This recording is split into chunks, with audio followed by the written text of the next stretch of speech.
श्री शिवाय नमस्तुभ्यम live of Shiva YouTube channel में आप सभी का स्वागत है।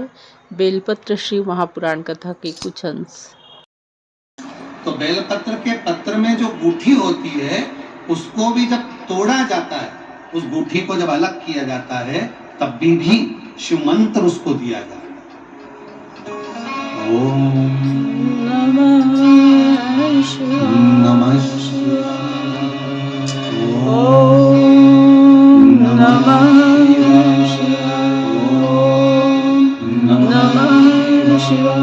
वृक्ष पे से पत्ते को तोड़ा तो मंत्र दिया, गूठी को तोड़ा तो मंत्र दिया, और बेलपत्र के पत्ते को जब तोड़ा जाता है मंत्र, पत्ते को तोड़ने से पहले मंत्र प्रदान किया जाता है, और जब तोड़ा जाता है तो कहा जाता है, हे माँ पार्वती, हे माँ गोरा, चलो तुम्हें शिवजी ने बुलाया है मेरे कल्याण के लिए। माँ, आपको शंकर जी ने याद किया है, मेरे ऊपर बहुत दुख है माँ, कल्याण करिए, चलिए मेरे दुख को समाप्त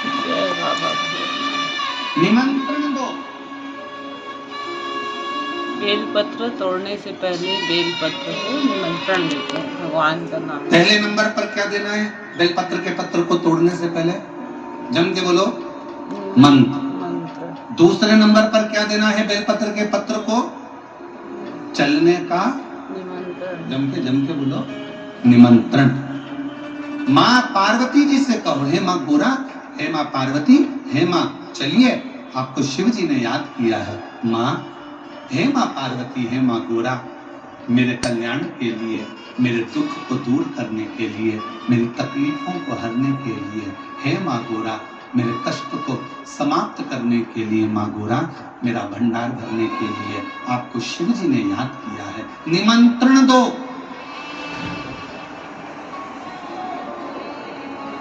लेकर आए, फिर गूठी तोड़ी, फिर मंत्र दिया, ओम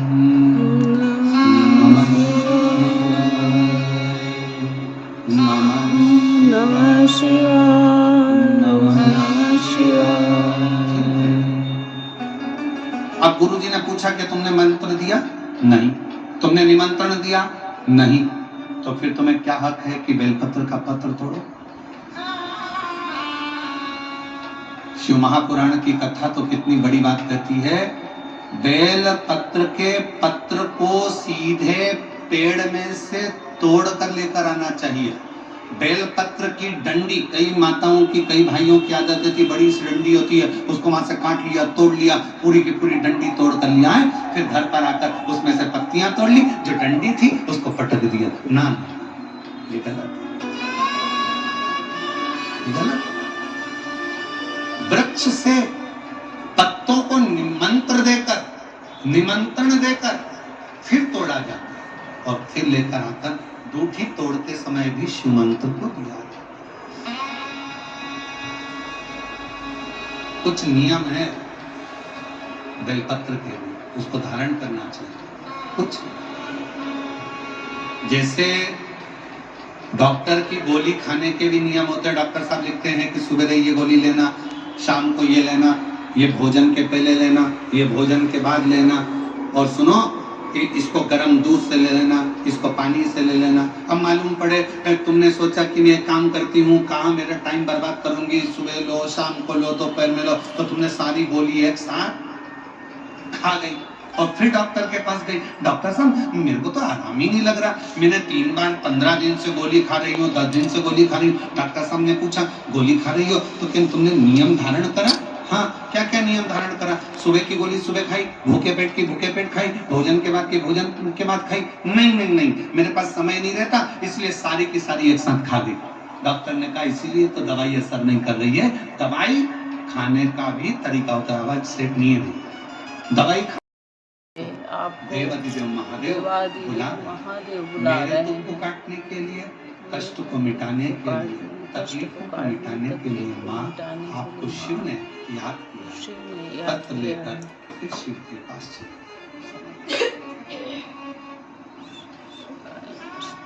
लाखों के दुखड़े जो तू हर गया डमरू वाले, मेरे दुखड़ों को देख कर क्यों डर गया डमरू वाले। चलो माँ,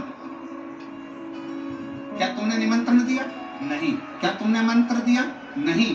तब संत को क्रोध आया। संत ने कहा, बेटा हे शिवानंद, ऐसे कभी बेलपत्र को लेकर मत आना, ऐसे कभी बेलपत्र को लेकर मत,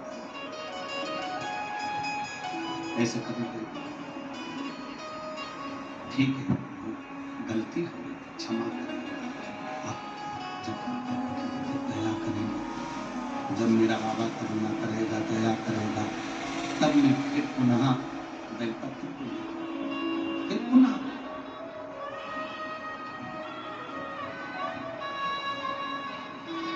अब शिवानंद जैसे संत ने बताया था वैसे की वैसे ही करने लगा। अब उसका फल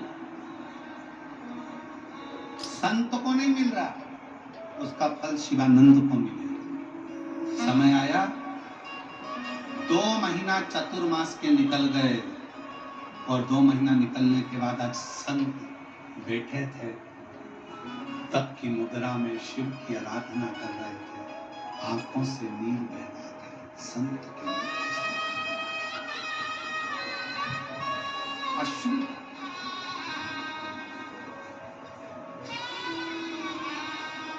शिवानंद ने पूछा, गुरुदेव आपकी आंखों से आंसू बह रहा है, नेत्रों से नीर बह रहा है?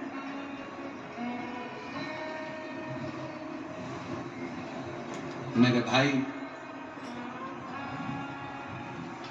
जिससे प्रेम करो, जिसको अपना मानो, और अगर उसी की जिंदगी में दुख आने वाला हो और आपको मालूम पड़ जाए कि जिंदगी में ये तकलीफ आ रही है उसकी, तो रिमेनों से नीर बहने लगे, आंसू। एक पत्र है, अच्छा हो रहा है, तुम्हारी आंखों में आंसू क्यों है? गुरुजी कुछ नहीं, बस गुरुजी ने एक ही बात कही, शिवानंद अपने घर जाओ,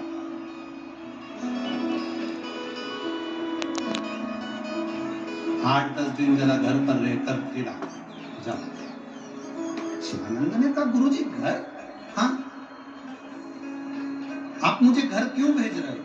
गुरुजी ने कहा, मेरा मन है कि तुम थोड़ा सा 8-10 दिन, अब 2 महीना रहते रहते हो गए, 8-10 दिन तुम अपने घर पर होकर आओ, फिर वापिस आ जाना। जाओ जरा 8-10 दिन के लिए तुम अपने घर पर जाओ। शिवानंद ने प्रणाम किया, नमन किया, दंडवत किया, और प्रणाम कर कर, नमन कर कर, दंडवत कर कर शिवानंद चल दिया। घर पर पहुंचा,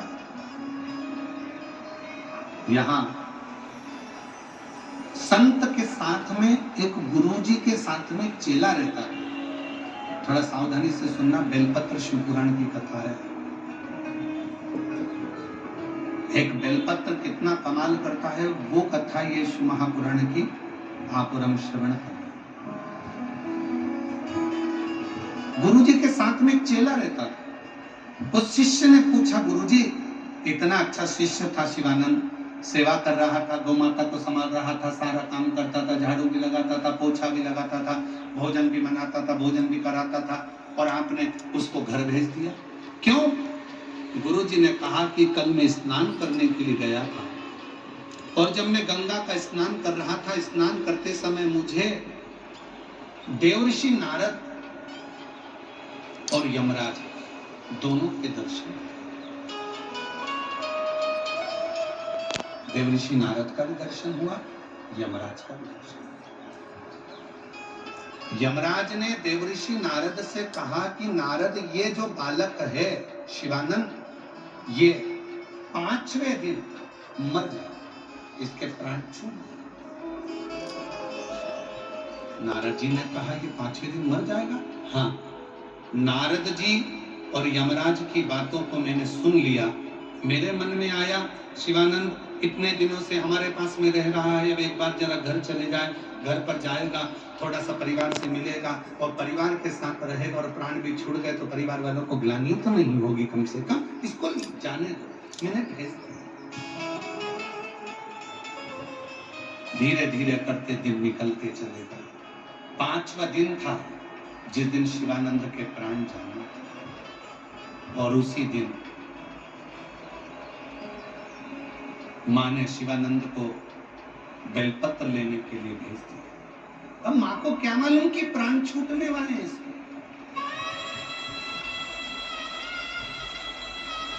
माँ को नहीं मालूम कि इसके प्राण जाएंगे, माँ को नहीं मालूम कि इसके प्राण छूटेंगे, इसके प्राण चले, ये माँ को नहीं मालूम। शिवानंद बेलपत्र लेने के लिए गया, मंत्र दिया, साथ में बोलो ओम नमः शिवाय, ओम नमः शिवाय, ओम नमः शिवाय। निमंत्रण दिया, हे माँ दुर्गा, हे माँ जगत जननी गौरा माँ, हे माँ पार्वती जी, चलो।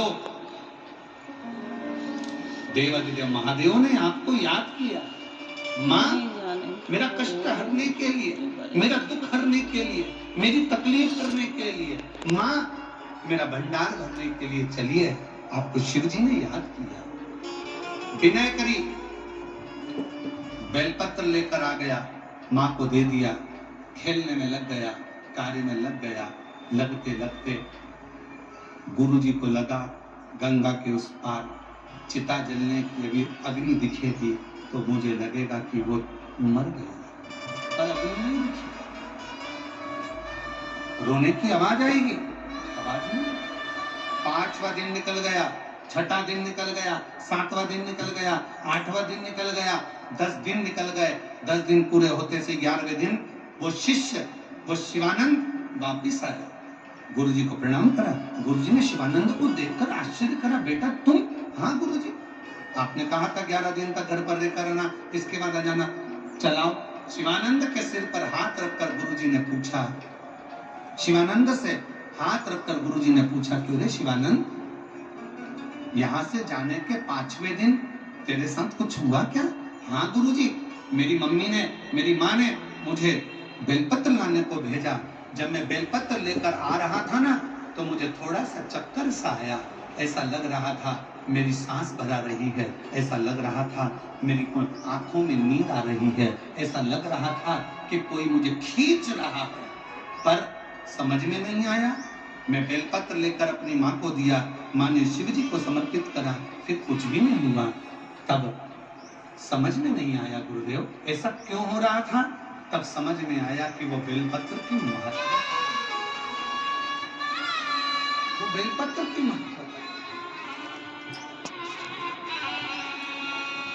गुरु जी ने शिवानंद को सिर पर हाथ रखकर कहा, शिवानंद 5वें दिन तेरे प्राण जाना थे, पर तूने मेरे वचन का स्मरण रखा।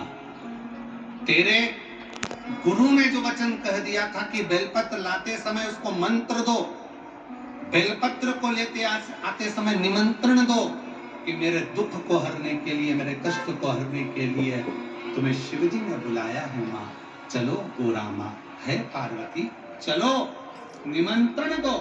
और तुमने निमंत्रण देकर जब बेलपत्र लेकर आ रहे थे, तो वही बेलपत्र ने तुझे यम की गेद से छुड़ा लिया और तेरे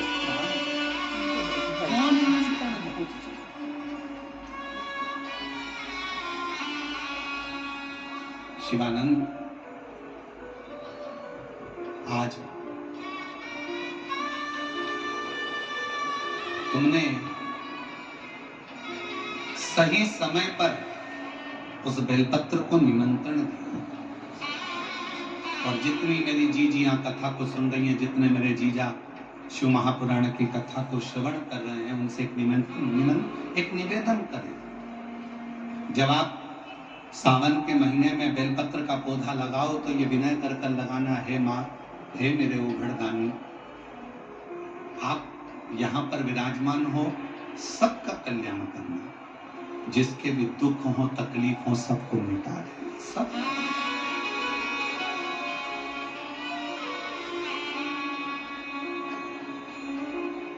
मौके का इंतजार ना करिए,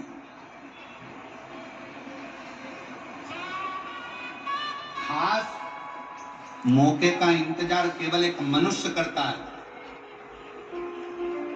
और आखिरी में वो खास मौका आता है कि नहीं आता, कोई भरोसा नहीं है।